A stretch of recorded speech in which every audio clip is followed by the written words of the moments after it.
তো সদিচ্ছার কতটা আছে, ওনার তো মেম্বার অফ পার্লামেন্টরা আছে, তাদেরকে দিয়ে লোকসভায় বিষয়টা উপস্থাপন করে সদিচ্ছার প্রমাণ রাখুন।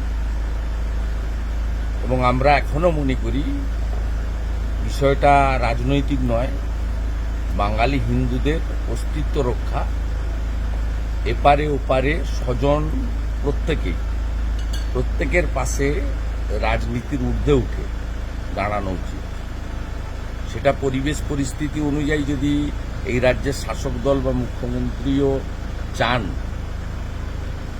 সেটা তার সদিচ্ছা বা তার যে বক্তব্য কার্যক্ষেত্রে প্রমাণ করে তিনি দেখান। আমরা তো রাস্তায় নেমে এর প্রতিবাদ করছি। আমরা যখন বাংলাদেশ ডেপুটি হাই কমিশনে প্রথম আমি গেছিলাম এই ঘটনার পরে, তখন উনার পুলিশই 6টা ব্যারিকেড করে আমাদের আটকেছিল। উনি যখন বাংলাদেশে কোটা বিরোধী আন্দোলনের উপরে তদানীন্তন প্রধানমন্ত্রী হাসিনা ওয়াজেদ বা তার সরকার দমনপীড়ন চালাচ্ছিলেন, তখন তিনি আহ্বান করেছিলেন যারা আক্রান্ত হবেন আসুন, আমি তাদের শেল্টার দেব। তখন প্রধানমন্ত্রীর কথা, পররাষ্ট্র দপ্তরের কথা, পররাষ্ট্র নীতির কথা তার মনে ছিল না। এখন যখন হিন্দুরা আক্রান্ত হচ্ছেন এবং বাংলা জুড়ে কেন গোটা পৃথিবী জুড়ে বাঙালি হিন্দু এবং সনাতনীরা রাস্তায় কার্যত নেমে পড়েছেন, ব্যাপক জনরোষের তৈরি হয়েছে, উনার দলের হিন্দু সমর্থকদের মধ্যেও ব্যাপক জনরোষ তৈরি হয়েছে বলে আমার মনে হয়, তখন তিনি প্রধানমন্ত্রীকে দায়িত্ব নিতে বলছেন। দায়িত্বটা উনাকেও নিতে হবে।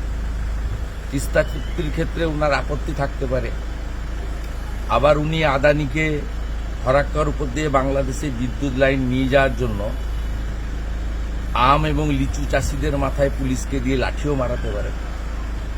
তাই একই রঙে বিভিন্ন রূপ না দেখে রাজনীতির ঊর্ধ্বে উঠে করুন। এবং আমি একজন সনাতনী হিসেবে, আমার মা বরিশাল থেকে আগত হিসেবে, আমাদের প্রত্যেকের এই অনুভূতিটা আছে, আমার মধ্যে সেটা কাজ করছে। তাই আমি সনাতনী ধ্বজ এবং জাতীয় পতাকা নিয়ে রাস্তায় নেমেছি। ভোট চাই, ভোট দাও, পাল্টে দিন, উল্টে দিন, গদিটা আমাদের দিয়ে দিন, এ কথা আমরা কোথাও বলছি না।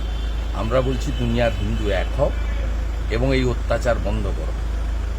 এবং আমি গত পরশুদিনই যাদবপুরে বলেছিলাম যে সমস্ত মানবিক দেশগুলি ভারত সহ উচিত জাতিসংঘে অবিলম্বে পিস কিপিং ফোর্স পাঠিয়ে পীড়িতদের উদ্ধার করে। সে কথা আজকে মুখ্যমন্ত্রী বলছেন, তা আপত্তির কিছু নেই, কিন্তু সেই সদিচ্ছার প্রকাশ কার্যক্ষেত্রে দেখানো উচিত। দাদা বলছে লাস্ট 10 দিন ধরে গভর্নমেন্ট অফ ইন্ডিয়া চুপ করে বসে আছে, তার দল মিছিল করছে। কেউ চুপ করেছে? 3বার পররাষ্ট্র দপ্তর থেকে আপনার রিয়াক্ট করেছে, 3বার। পররাষ্ট্র দপ্তরের মুখপাত্র বলা মানে ভারত সরকারের বলা। আর আমরা যে রাস্তায় নেমে প্রতিবাদ করছি, হেমন্ত বিশ্ব শর্মা করছে, ত্রিপুরার মানিক সাহারা করছে, আমরা সব বিজেপি ম্যান। আমাদের পার্টি এবং বিচার পরিবার সম্পূর্ণভাবে এর সঙ্গে আছে। আর আমরা যে আইডিওলজির উপর দাঁড়িয়ে ভারতীয় জনতা পার্টি করি, সেই রাষ্ট্রীয় স্বয়ংসেবক সংঘের পক্ষ থেকে প্রেস বিবৃতিও দেওয়া হয়েছে, প্রেস কনফারেন্সও করা হয়েছে। বিশ্বের সর্ববৃহৎ সামাজিক সংগঠন, যার বিচারধারা আদর্শের উপরে দাঁড়িয়ে ভারতীয় জনতা পার্টি মানব সেবার কাজ করে এবং রাষ্ট্রবাদকে সবচেয়ে বেশি গুরুত্ব দেয়।